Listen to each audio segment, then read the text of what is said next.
Have you ever wondered how people thousands of years ago decided to make wine? When did they realize that grapes, if they are left to ferment, can produce a beverage that is pleasurable to drink, especially at times when people couldn't drink water that much? So, what about the history of wine? Where does it come from? What do we know? It looks like the first recorded systematic efforts to make wine appeared in Georgia, circa 6000 BC. So we're talking 8,000 years ago. We know this because storage vessels called kvevery, I think I'm pronouncing it correctly, have been discovered. And these vessels were sort of made of clay or clay-type substance, and they were used to place unfermented grapes that grew in the region. And then, of course, once the grapes were unfermented, put in there, and then when they fermented, basically they had a liquid that, resembles wine. And I think, when and there's also some interesting discoveries of old wine cellars and old winemaking facilities where you see a lot of these kvevery. But I think what's interesting about this is that it tells us that a certain kind of resolute production process to make wine existed. Since the grapes were subsequently crushed, the container was then buried to maintain a consistent temperature. So these people kind of figured out what to do, because with a consistent temperature you get fermentation, and then they sealed the container and left it for about 2 years. Again, we have no idea what the wine tasted like, although recent attempts to try and simulate it suggest that it was probably a fairly tannic wine. Now, these kvevery are very similar to the amphora that were used by the Greeks, made of clay, and they were really designed so they were A, easy to construct, B, they had a narrow top, so it prevented oxidation, and they were quite easy to store and to ship wine. The amphora were used widely in Greek winemaking and in Roman times. Now, storage of wine appears to have been a concern for these early producers, since a lot of wine could easily oxidate and then deteriorate. And I think, again, we see this sort of example of how, even in these early times, people were figuring out what some of the problems were and how to mitigate those problems. And I think that's kind of interesting that we recognize this. This is sort of, we don't know the exact details, but people were experimenting. We do know that, life was hard in these early centuries. And this was clearly the case for the Greeks, who ritualistically embraced uncertainty. And I think you could argue, if you've ever been familiar with Greek tragedies, they institutionalized tragedy as a way of reminding themselves of the dangers of complacency. The rituals of drama that were an essential part of Greek life were designed to be a constant reminder how things could so easily go wrong. And wine frequently became a central part of such activities, presumably because it assuaged some of the anxiety over what was an impending calamity. Now, kind of not surprisingly, the gods were seen to play an important role in all of this. They probably, as you could argue now, were an instrument that tempered the futility of life.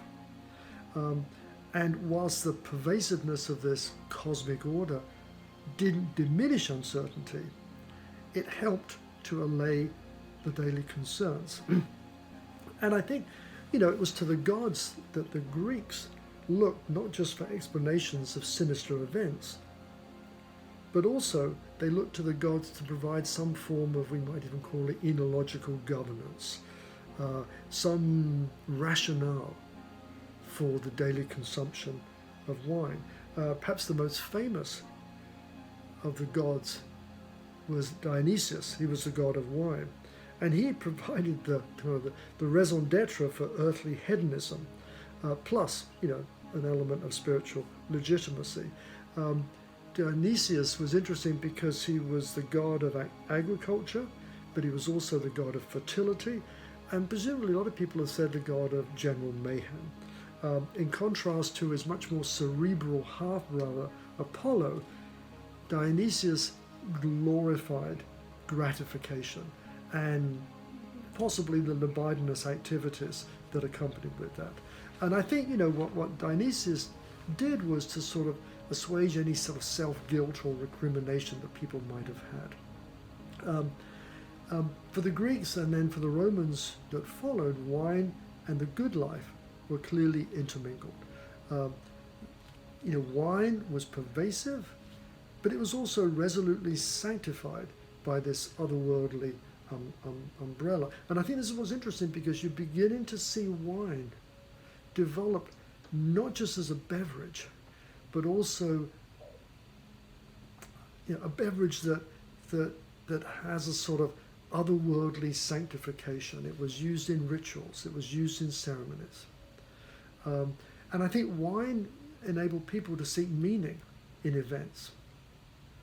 And so wine, assumes a place in the average family's daily consumption, daily life, culture, whatever, but it also has this sort of special aspect to it. And I think that's really important to recognize. It's sort of the beginnings of the link between the secular and the sacred. How much wine did the Greeks and Romans drink? We really don't know. We've seen images in the various, frescoes that have emerged and paintings. We do know that wine was a central aspect of Greek life. We do know that probably, a lot of people drank to excess, especially given the number of feasts, rituals, and celebrations that seem to occur. And we do know that in Roman times, there was significant evidence to suggest that possibly Romans were drinking too much wine. In fact, a number of Roman emperors attempted to ban the planting of new vines as a way to try and curtail or limit wine consumption. And what I really like about this is that the fact that they appear to have been ignored and thus failed is an indication of just how deeply rooted wine consumption had become in Roman society. And I think, you have to think about it. The average Roman citizen presumably did not take kindly to edicts from supposedly abstemious emperors who were presumed to be less censorious when it came to their own consumption habits. So they basically will say, why should we listen to you? You're not doing what you're asking us to do. And I think the population in Roman times had taken to wine with an undiminished enthusiasm, and wine became a central part of life. And in fact, it is the Romans who spread wine cultivation throughout Europe as the legions moved through Europe, especially when they moved north into France, what was then Gaul. I mean, the French were beer drinkers.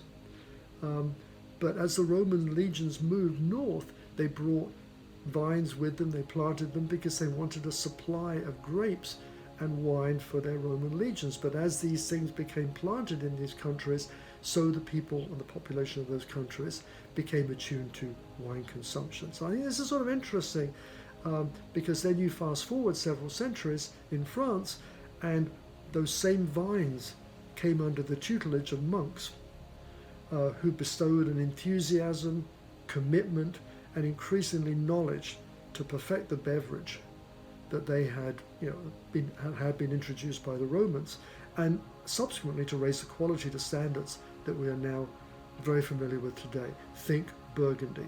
Burgundy, this sort of epitome of enological excellence, traces its origins back to the Benedictines and Cistercian monks, and then prior to that, to the Romans.